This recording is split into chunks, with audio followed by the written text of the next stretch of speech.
Some people just don't know what they have until it's gone. And Reed? He had everything with me. But let me start from the beginning, because this whole mess needs context. If you enjoy this story, go ahead and hit that like button and subscribe. I need all the support I can get right now. Trust me, you'll want to hear how this plays out. I met Reed 2 years ago at this upscale lounge downtown.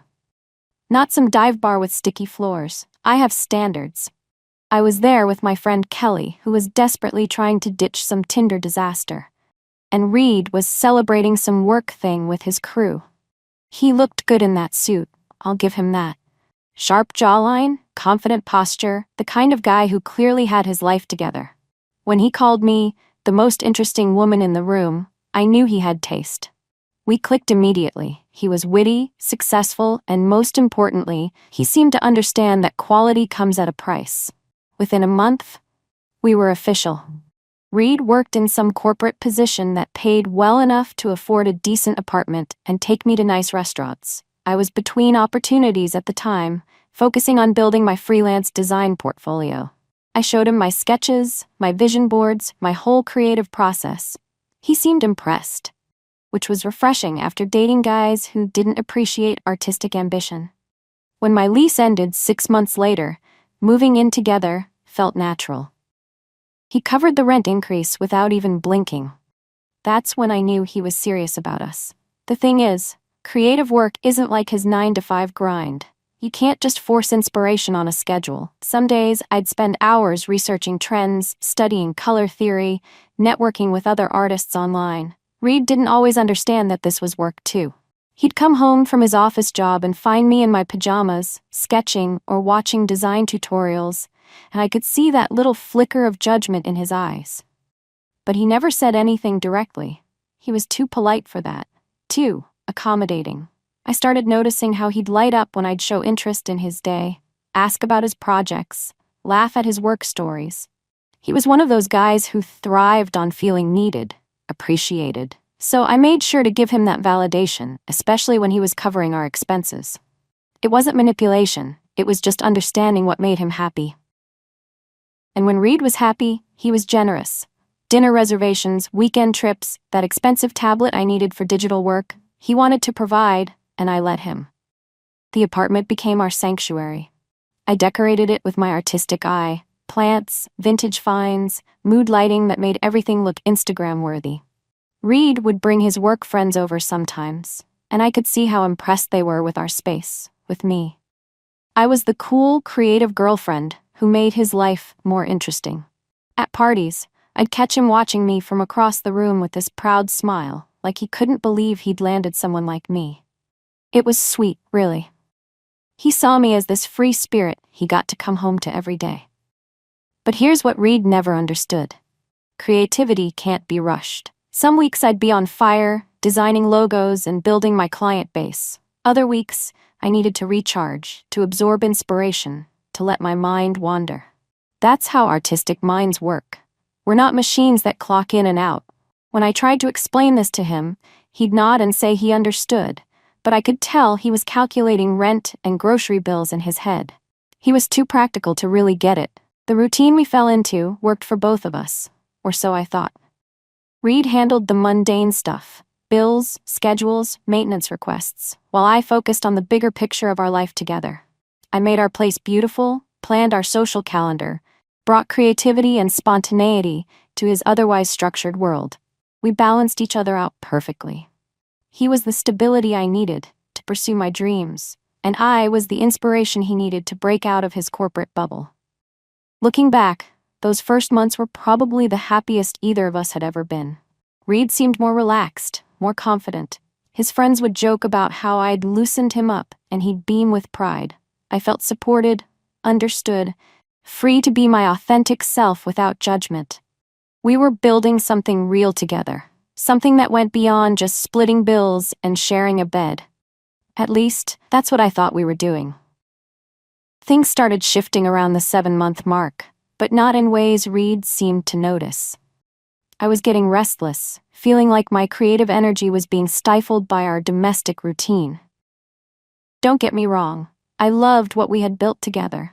But I needed more stimulation, more inspiration than just staying home every night watching Netflix while he worked on his laptop.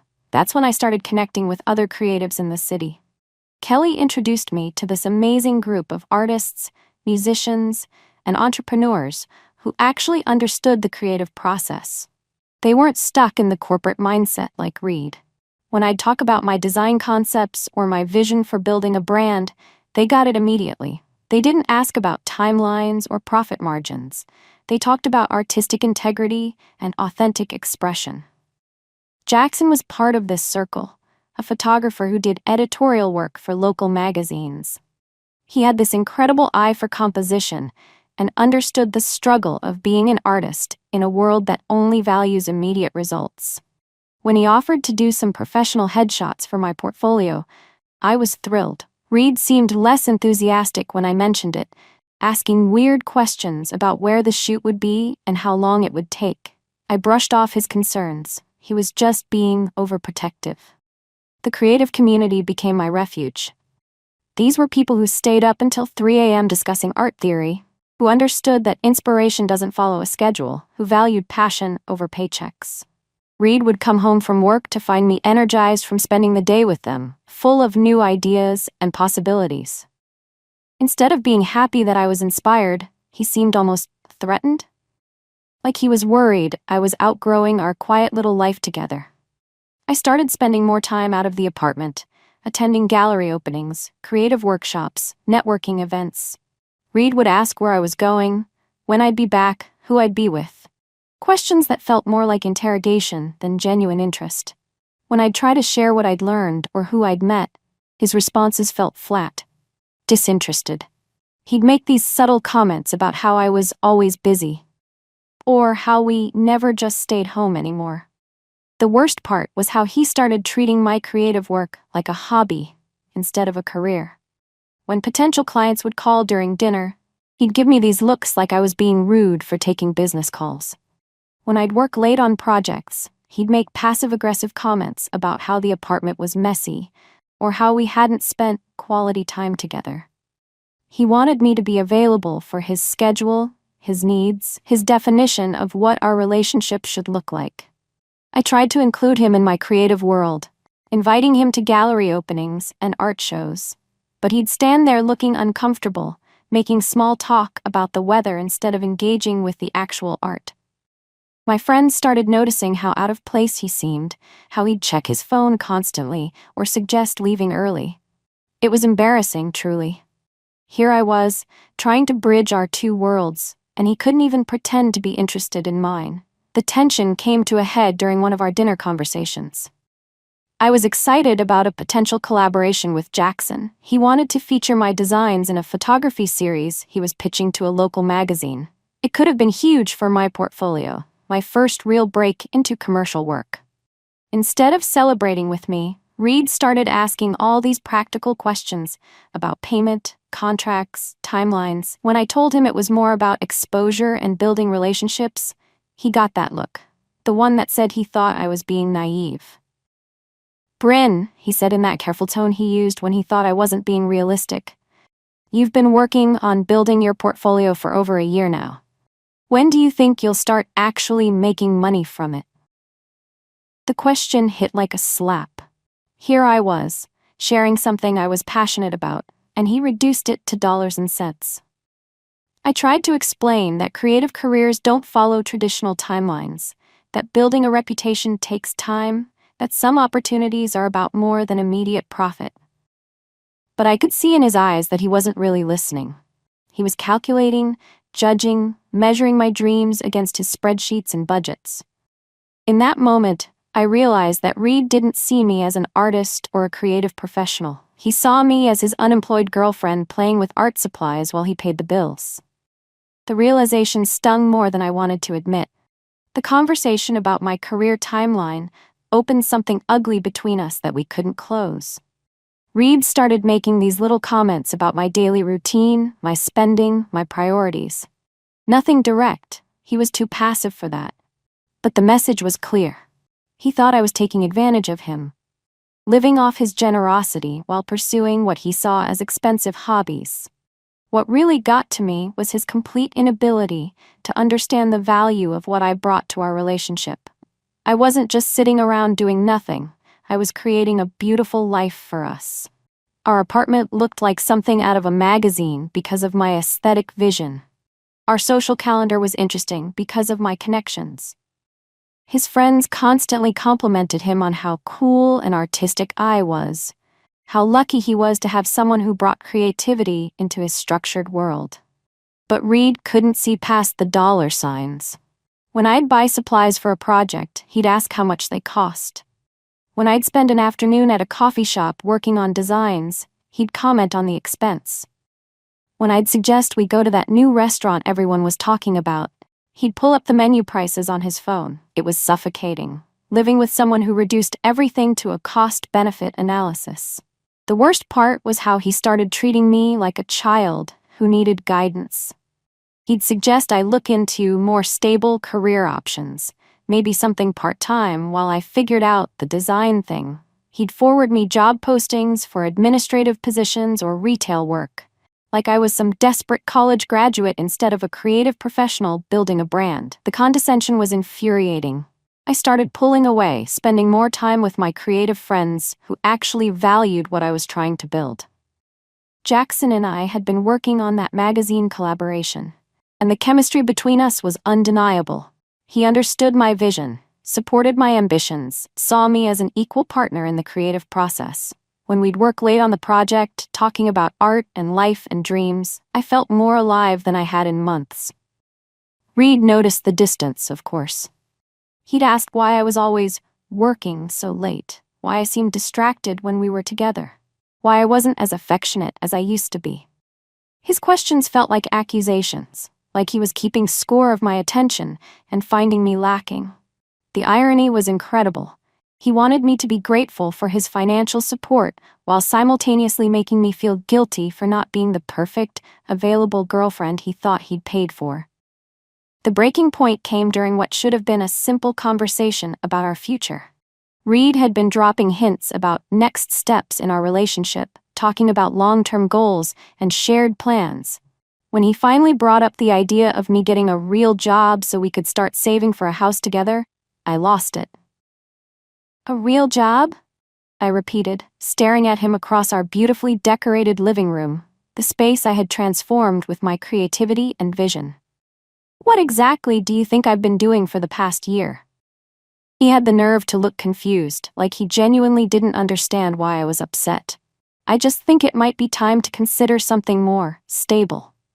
You're incredibly talented, Bryn, but maybe you could do design work as a side thing while you build up some savings." That's when it hit me.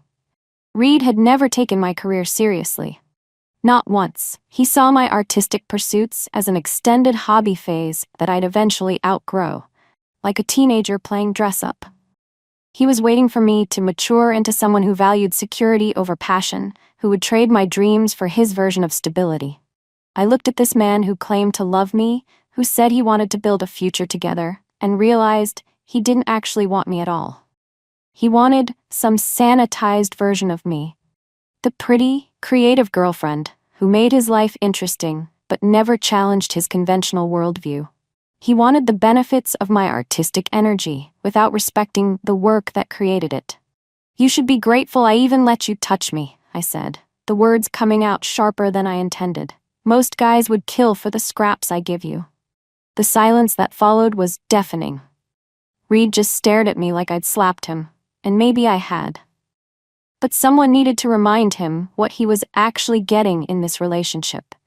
Access to someone completely out of his league who had chosen to share her life with him, despite his limitations. After those words left my mouth, something shifted in the apartment's atmosphere.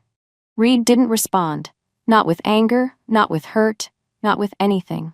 He just looked at me for a long moment, then went back to his laptop like nothing had happened. That reaction was somehow worse than if he'd yelled or stormed out. It was like he'd just dismissed me. The next morning, I expected some kind of conversation about what I'd said. Maybe an apology from him for not appreciating what he had, or at least an acknowledgement that we needed to work through this tension. Instead, Reed made coffee for one. He packed his lunch without asking if I needed anything. He left for work without his usual goodbye kiss or even eye contact. At first, I thought he was just processing what I'd said, maybe realizing how he'd been taking me for granted. But as the days passed, his behavior became more pointed. He'd come home and cook dinner for himself, leaving me to figure out my own meals. He stopped asking about my day, stopped showing interest in my projects, stopped including me in his evening routine entirely. The joint credit card incident was the first real sign that this wasn't just a temporary cold shoulder. I'd gone to Sephora to pick up some makeup for a networking event. Nothing extravagant, just the basics I needed to look professional. When the card declined, I assumed it was some kind of mistake. Reed's text response was ice cold. Not my card anymore. That's when I realized he wasn't just being petty. He was systematically cutting me off. The man who had been so eager to provide for me, who took pride in being able to support my dreams, had decided I wasn't worth the investment anymore. It was cruel, truly. One honest moment about the dynamics of our relationship, and he was ready to throw away everything we'd built together. I tried to talk to him that evening, to explain that I'd been frustrated and maybe said things more harshly than I meant. But Reed had perfected this infuriating calm demeanor, like he was above the drama I was trying to create. He'd respond to direct questions with minimal answers, acknowledge my presence without actually engaging, treat me like a roommate he barely tolerated. The worst part was how he started moving his things. Not dramatically. Reed was too calculated for grand gestures. But I'd notice his expensive headphones missing from the bedroom, his favorite books gone from the shelf, his laptop charger no longer plugged in by the couch. He was erasing himself from our shared space piece by piece, and I was supposed to just watch it happen. I threw myself into my work with Jackson, partly because the magazine project was gaining momentum, and partly because I needed somewhere to channel my frustration. Jackson was everything Reed wasn't: passionate, understanding, emotionally available. When I'd vent about Reed's passive-aggressive behavior, Jackson would listen without judgment, offering insights about creative personalities and the challenges of being with someone who doesn't understand artistic temperament. Our working relationship had evolved into something deeper, something that felt more authentic than what I had at home. Jackson saw my potential, encouraged my ambitions, treated me like an equal partner in every sense. When we'd work late on the project, the creative energy between us was electric. He'd bring wine, I'd order takeout, and we'd spend hours perfecting the visual narrative we were creating together. Reed must have sensed the shift in my energy, the way I'd come home energized and inspired instead of drained by his silent treatment.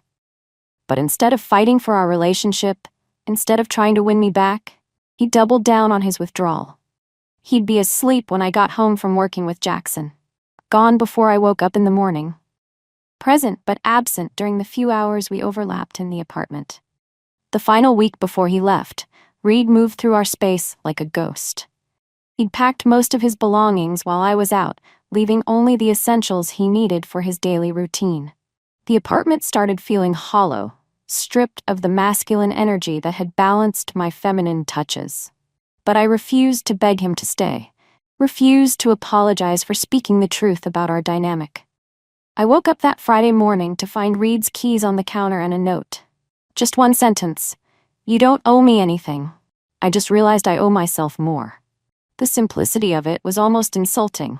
After everything we'd been through, after 2 years of building a life together, he left me with a fortune cookie platitude and walked away. My first emotion wasn't sadness. It was rage. How dare he act like the wounded party when I was the one who'd been undervalued and dismissed? I'd given him the best 2 years of my life, transformed his mundane existence into something beautiful and interesting, and this was how he repaid me? By abandoning me the moment I stood up for myself? I called Kelly immediately, needing someone to validate my feelings. She came over that afternoon with wine and takeout, ready to bash Reed and support me through the breakup.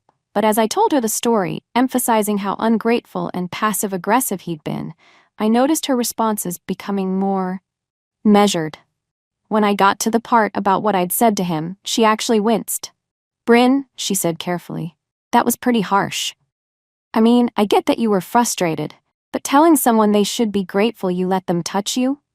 That's not just standing up for yourself. I stared at her, shocked that my own friend was taking his side. Are you serious right now? He was treating me like some kept woman instead of recognizing everything I brought to the relationship. Someone needed to remind him what he had. Kelly just looked at me with this expression I couldn't read. What you had was someone who loved you enough to support your dreams for 2 years while you figured things out. And you threw it in his face. After she left, I sat alone in the apartment that suddenly felt too big and too quiet. I tried to focus on my work, on the exciting project with Jackson, on all the possibilities that were opening up now that I was free from Reed's judgment and limitations. But something felt wrong, like I was missing a piece of the puzzle. The next few weeks blurred together. I threw myself into the creative scene, spending most nights out with Jackson and the others, coming home to an empty apartment that no longer felt like a sanctuary.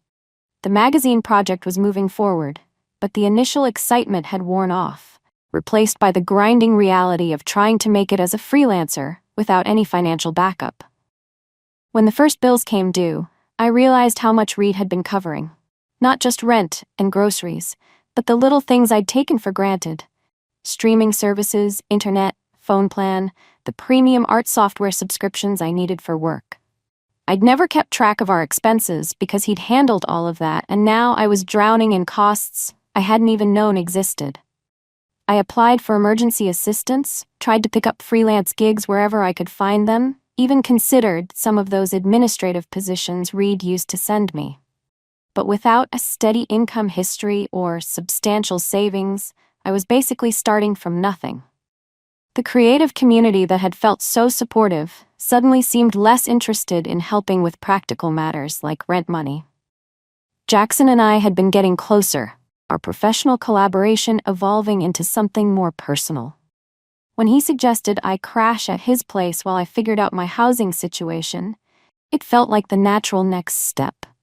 His apartment was smaller than what I'd shared with Reed, messier, filled with photography equipment and empty takeout containers, but it was bohemian, artistic, the kind of space that felt authentic to who I really was. The relationship progressed quickly, fueled by creative passion and the intensity of starting over. Jackson understood me in ways Reed never had, supported my artistic vision without constantly questioning the practical details. We'd stay up all night, working on projects, making love, planning our future as creative partners who would take the art world by storm together. But Jackson had his own financial struggles, his own inconsistent income from freelance photography. What had seemed romantically bohemian at first started feeling unstable, chaotic. He'd disappear for days working on shoots, leaving me alone in his cluttered apartment with no clear sense of when he'd return or what our next meal would be. 3 months after moving in with Jackson, I found out about the other women. Not through some dramatic confrontation, but through social media posts and casual comments from mutual friends. Apparently, Jackson's artistic collaboration approach wasn't exclusive to me. He had a whole rotation of creative women he'd work with, sleep with, then move on from when the next interesting project came along. When I confronted him about it, Jackson just shrugged with that infuriating artist attitude. We never said we were exclusive, Bryn. I thought you understood that creative people need freedom to explore all kinds of connections. The casual dismissal felt like a slap, but worse was the realization that I'd left stability for this. For someone who saw me as just another temporary muse in his ongoing artistic journey. The eviction notice came 2 weeks later. Jackson had been behind on rent for months, apparently using charm and promises to string along his landlord while he waited for his next big photography gig to come through. We had 30 days to come up with 3 months back rent or find somewhere else to live. I called every friend I had, looking for a couch to crash on while I figured out my next move. Kelly offered her spare room temporarily, but made it clear it was a short-term solution. The others in our creative circle were sympathetic, but dealing with their own financial struggles. The bohemian lifestyle that had seemed so appealing was starting to reveal its harsh realities. That's when Jackson suggested I call Reed. Look, I know it ended badly, but the guy obviously cared about you. Maybe he'd be willing to help out, for old time's sake. The suggestion made my stomach turn, but I was running out of options. My credit was shot, my savings were non-existent, and my freelance income wasn't nearly enough to qualify for a decent apartment on my own. I crafted a carefully worded email, explaining my situation without directly asking for money. I talked about missing what we'd had, about realizing I'd made mistakes, about hoping we could at least maintain a friendship after everything we'd shared. I sent it late one night, drunk on cheap wine and desperation, then immediately regretted it. Reed's response came 3 days later. Short, polite, devastating. I hope you figure things out, Bryn. I've moved on and think it's best we keep that way. No anger, no bitterness, just the calm finality of someone who had completely closed that chapter of his life. The worst part was hearing through mutual friends that Reed was doing well. Better than well, actually.